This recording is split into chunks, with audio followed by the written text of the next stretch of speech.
Miss Grand Myanmar naging emosyonal sa hindi pagkapanalo sa ginanap na Miss Grand International 2024. Isa si Miss Myanmar sa pinakamalakas ngayong taon at todo suporta ang kanyang mga kababayan. Isa rin siya sa mga kontrobersyal na kandidata matapos niya di umanong isnabin si Miss Venezuela.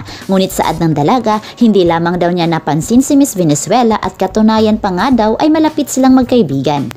Naging usap-usapan rin ang pag-iyak niya matapos ang event sa national costume na tila ba meron itong pinagdadaanan. Ngunit nung tinanong siya kung bakit siya umiyak, naiyak lamang daw siya dahil na-perform niya ng maayos ang kanyang national costume. Maliban sa second runner-up, dalawa sa sponsor awards ang kanyang natanggap, Miss Beauty Skin at Miss Eye Aura Queen Award. Matindi ang laban ngayong taon kahit si Miss Thailand nga ay hindi nakapasok sa top 10. Hindi naman nakapasok sa top 5 si Miss Indonesia na talagang malakas rin at hinirang na fan vote winner. Matindi ang laban at milyon-milyong viewers ang nanood sa buong mundo. Pinalad na makapasok sa top 5 sina Miss Brazil, si Miss France na isa sa mga paborito ko, si Miss Myanmar, si Miss Philippines na sobrang pinakaba ako lalo na doon sa last spot announcement ng top 10, at ang nagwagi si Miss India.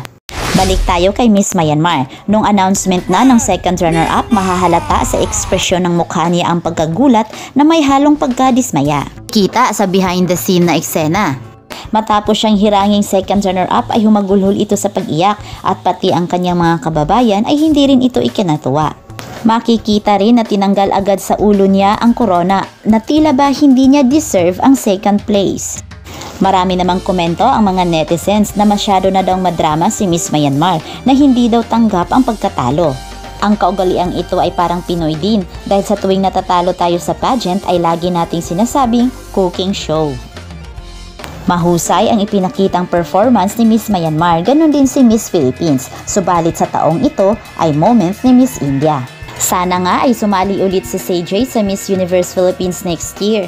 Dahil talagang napakahusay niyang beauty queen. Malay natin hindi siya pang Grand International dahil pang Miss Universe siya.